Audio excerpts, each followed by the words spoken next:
Hi மக்களே, நான் உங்கள் ரெட்டவால் ரெங்கடூஸ். இன்றைக்கி நம்ம ஒரு முக்கியமான டாபிக் பார்க்க போகிறோம். என்ன அப்படி டாபிக் அப்படின்னு சொல்லி பார்த்தீங்கன்னா, the biryani man versus rest of YouTubers அப்படிங்கிற மாதிரி ஒரு டாபிக். ஸோ நம்ம ஒரு ஆர்கூட் காலத்துலேருந்து இன்டர்நெட்டில் யூஸ் பண்ணிகிட்ருக்கோம். ஆர்கூட்டில் உங்களுக்கு ஞாபகம் இருக்குமான்னு தெரில, நிறைய பேருக்கு தெரியாது. இன்றைக்கி இருக்கிற ஜென்சிக்கு 2K கிட்ஸ்க்குலாம் தெரியாது. ஸோ அது அங்கேருந்து ஆரம்பிச்சது. யாஹூ மெசஞ்சர், ஆர்கூட்டு, அப்புறம் ஃபேஸ்புக்கு, அப்புறம் இன்ஸ்டாகிராம், ஸ்னாப்சாட், இன்றைக்கி எங்கேயோ போயாச்சு, க்ளப் ஹவுஸ் அது இதுன்னு.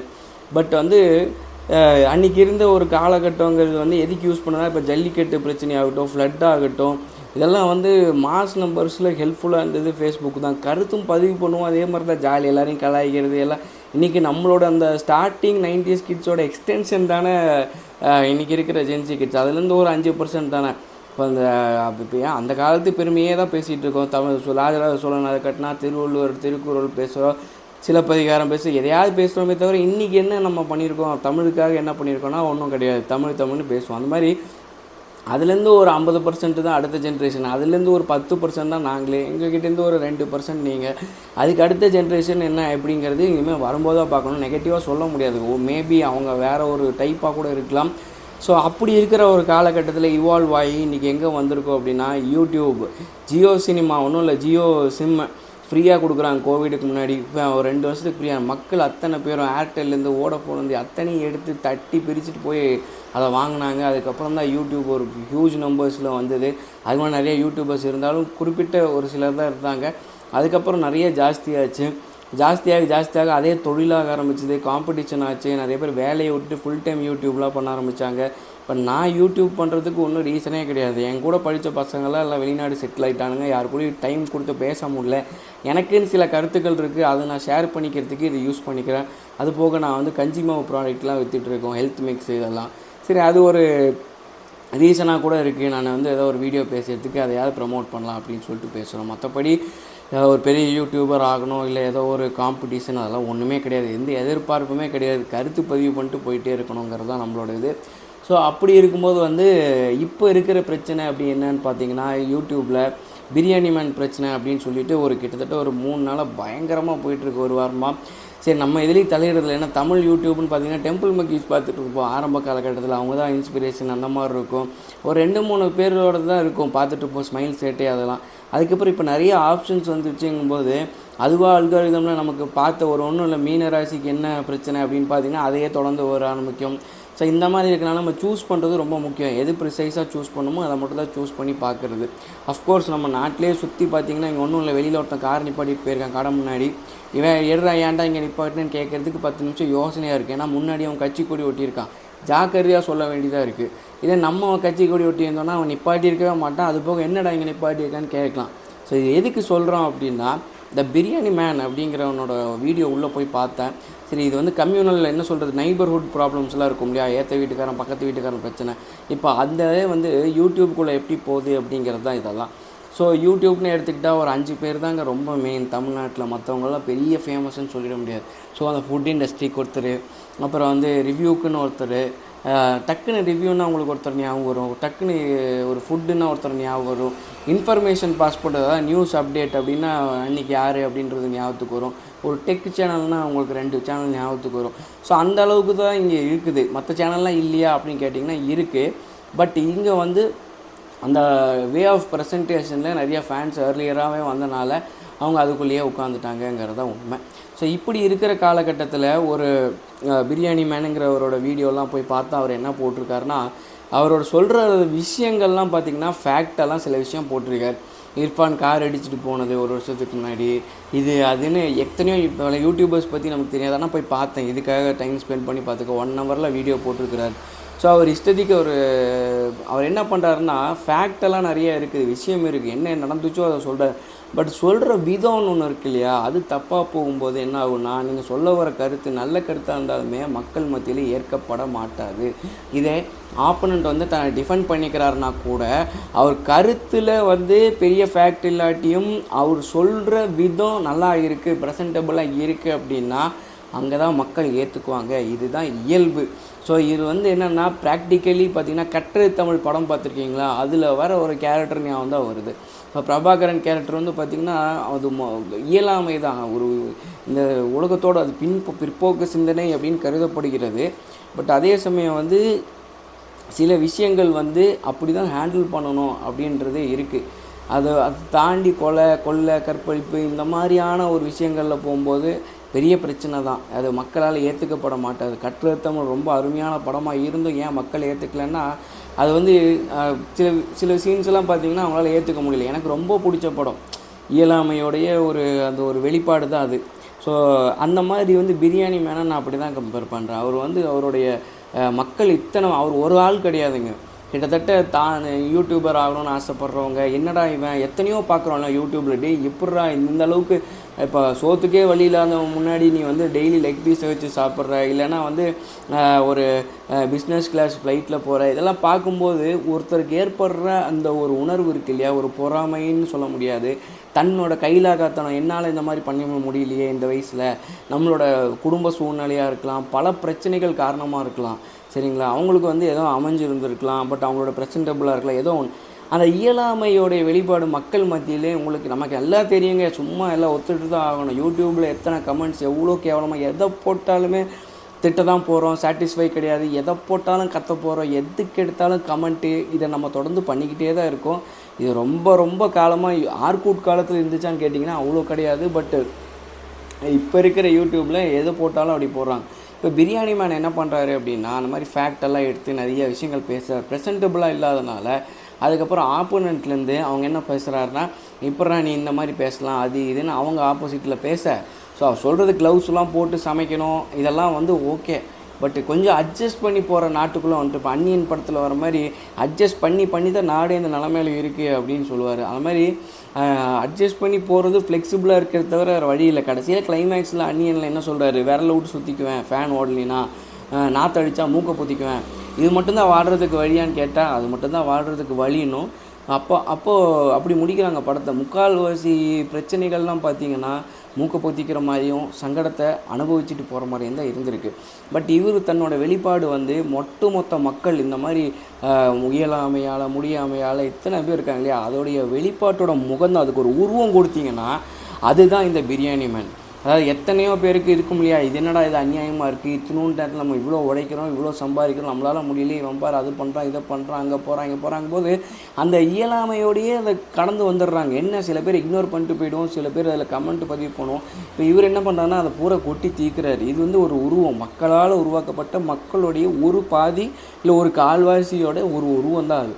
ஸோ இவர் வந்து ஒரு சாதாரணப்பட்டவர் தான். இவருக்கு சப்போர்ட் பண்ணி நான் வீடியோஸ் எல்லாமும் பார்த்தேன். அவங்களும் சாதாரண மக்கள், சாதாரண ஃபோன் வச்சு எடுக்கிறாங்க, அவ்வளோதான். இப்போ இந்த 5 பேர் 6 பேரோட பெட்டரான பர்சன்ஸ் உலகத்தில் இல்லையானா இருக்கிறாங்க. பட் இவங்க ஆல்ரெடி ஆரம்பித்தாங்க, சைக்கலாஜிக்கலாக பழகிட்டாங்க. மக்கள் யாருக்கும் பிரச்சனை இல்லைங்கும் போது நம்ம பிரச்சனை இல்லைன்னு ஒதுங்கி போகிற தவிர வழி இல்லைங்கிறது தான் உண்மை. நானும் ஒரு காலத்தில் இந்த மாதிரியெல்லாம் வந்து ஏதாவது இப்போ இல்லை யூடியூப்பில் வீடியோ போடுறது இந்த மாதிரிலாம் கிடையாது. நான் ஃப்ரெண்ட்ஸ்கிட்ட சொல்லிட்டே இருப்பேன், ஏன்டா இதை பண்ணுற, ஏன்டா விட்டுட்டு சாப்பிட்ற, கல்யாணத்தில் எல்லாம் ஒன்றா தான்டா சாப்பிட்றேன், இந்த மாதிரி ஏதாவது சொல்லிட்டு இருப்பேன். படத்துக்கு ஏன்டா விட்டு போனேன் நான் ஒன்று நினைப்போம். இப்போ ஒரு சமயத்தில் தான் தெரிஞ்சு இதெல்லாம் அவங்களுக்கு பிடிக்கிறது இல்லை அப்படின்றது. அவங்களுக்கு என்ன தோணுதோ, எல்லாருமே ஒரு இண்டிவிஜுவல், அவங்களுக்கு என்ன பிடிச்சிருக்கோ அதை அவங்க பண்ணுவாங்க. அதில் தப்பு அப்படிங்கும்போது தப்பு சரின்னு சொல்கிற காலகட்டத்தில் இப்போ எதுவுமே இல்லைங்கிறத உண்மை. அவ்வளோ பெரிய கள்ளச்சாராய கேஸ் நடக்குது, சென்ட்ரலில் எவ்வளவோ பிரச்சனை நடக்குது, மணிப்பூர் கலவரம் நடக்குது, எங்கெங்கேயோ எவ்வளவோ பெரிய பிரச்சனை, காசாவில் அத்தனை பேர் செத்து போகிறாங்க. இதெல்லாம் தான் உண்மையான டாபிக். ஆக்சுவலாக உயிர் போகுது பார்த்திங்களா, இதெல்லாம் தான் உண்மையான டாபிக். இப்போ அதை விட்டுட்டு நம்ம எங்கே போயாச்சு அப்படின்னா, இந்த யூடியூபர் அந்த யூடியூபர்னு கமெண்ட் பண்ண போய் இப்போ இவரோட நிலைமை என்ன அப்படின்னு சொல்லி பார்த்தீங்கன்னா, இவருக்கு எதிர்த்து பேசினவங்க எல்லாம் ஏதாவது ஒரு சின்ன கருத்து தப்பாக சொன்னனால எல்லாமே போயிடுச்சு, ஃபேக்டெல்லாம் அழிஞ்சு போச்சு. அப்போ கடைசியில் அவர் தற்கொலை பண்ணுற மாதிரி லைவ் வீடியோ போடுறாரு. கடைசியில் அவரை அரெஸ்ட் பண்ணுறாங்க.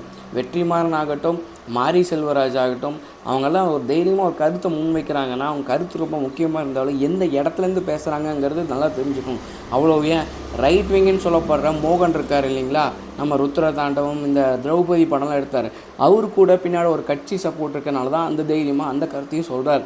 ஸோ கருத்தை சொல்கிறோம் அப்படின்னா, ஒருத்தர் எதிர்த்து பேசுகிறோம், நான் இன்றைக்கி சாமானியனால் பேச முடியுமா அப்படின்னா அவ்வளோ இயல்பு கிடையாதுங்க.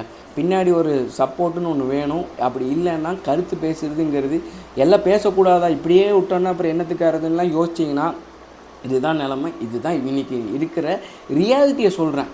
கண்டிப்பாக கருத்து பேசணும், உண்மையை போட்டு உடைக்கணும். ஆனால் எத்தனை பேர் பேசுகிறோம்? கமல் சார் டார்ச் லைட்டை போட்டு உடைச்சார், இன்றைக்கி என்ன பண்ணிகிட்ருக்காரு? ஸோ அவர் ஏன் அவரை தான் திட்டுறோமே தவிர அந்த நிலைப்பாட்டுக்கு தள்ளப்பட்டது யார்? அவர் ஜெயிச்சிருந்தால் இந்நேரத்துக்கு டிஎம்கேக்கு போய் சேர்ந்துருப்பாரா?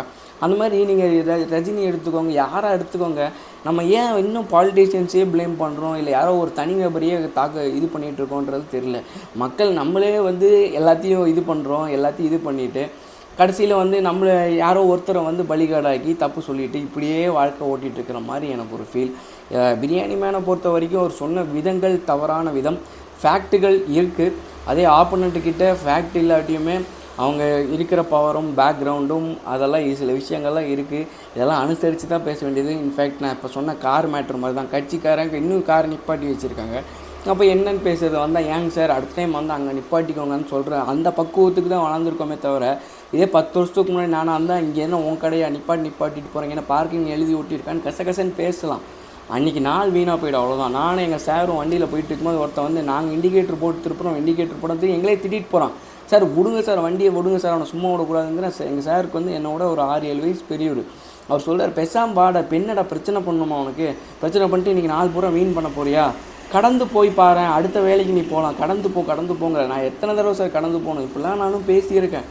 பட் இன்றைக்கி இருக்கிற காலகட்டத்துக்கு அணுகுமுறை ரொம்ப முக்கியம். தவறு சொல்கிறது தப்பே இல்லை, நம்ம ஏதோ ஒன்று பண்ணணும், நம்ம ஒரு ஒர்க்கு பண்ணணும், நம்ம அதில் எதாவது ஜெயிக்கணும். ஒரு இடத்துக்கு வந்து இல்லை ஒரு நல்ல குறிப்பிட்ட இடத்துக்கு வர்றதுக்கு சும்மா வந்து கருத்து பேச முடியாது.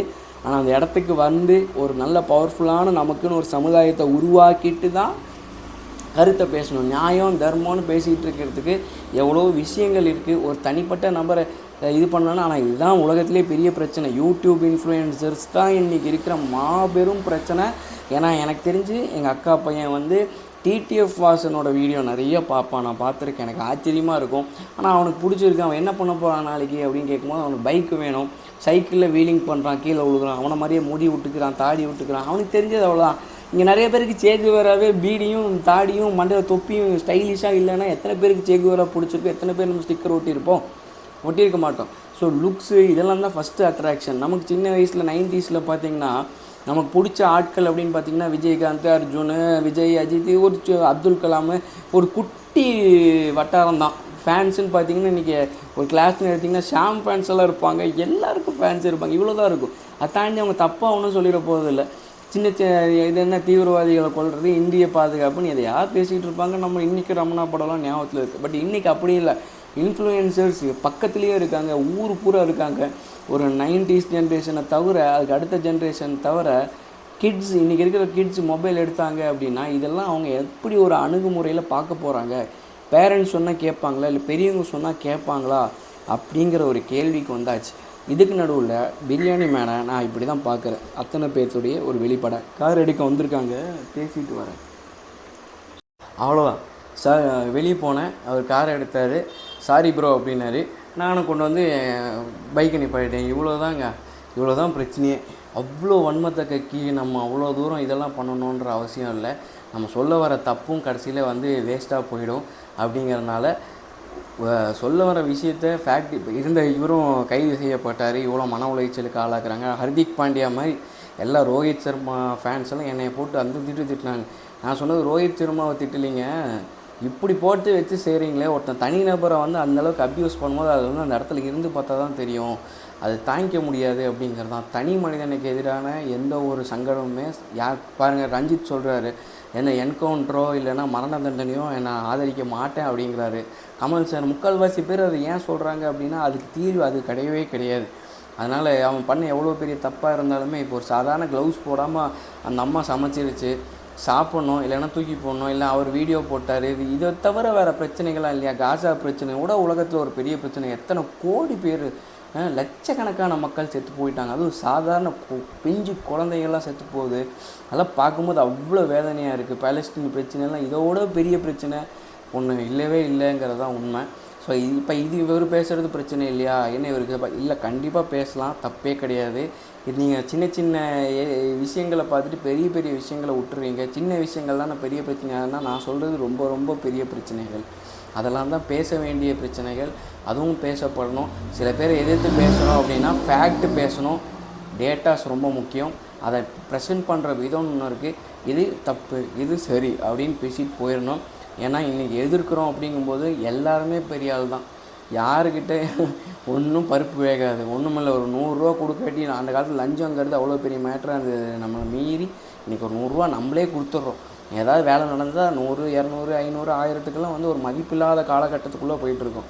ஸோ இதெல்லாம் வந்து பேச முடியாத, பண்ண முடியாதானா கவர்மெண்ட் மாறணும், லீடர்ஸ் மாறணும், காலம் மாறணும். இதுக்காக நம்ம வந்து இப்படி பேசிக்கிட்டே தான் இருக்க முடியுமே தவிர, ஃப்ளெக்சிபிலிட்டி இன்றைக்கி கண்டிப்பாக வேணும். அதுக்கான டைம் வரும். எல்லாருக்குமான டைம் வர்ற வரைக்கும் எல்லோரும் காத்து இருந்து தான் ஆக வேண்டும். அப்படிங்கிறது தான் பிரியாணி மேன்ட்ட நம்ம கற்றுக்க வேண்டியது. அவர் முடியாத மக்கள், இயலாமையான இருந்த மக்களின் ஒரு உருவம்தான்.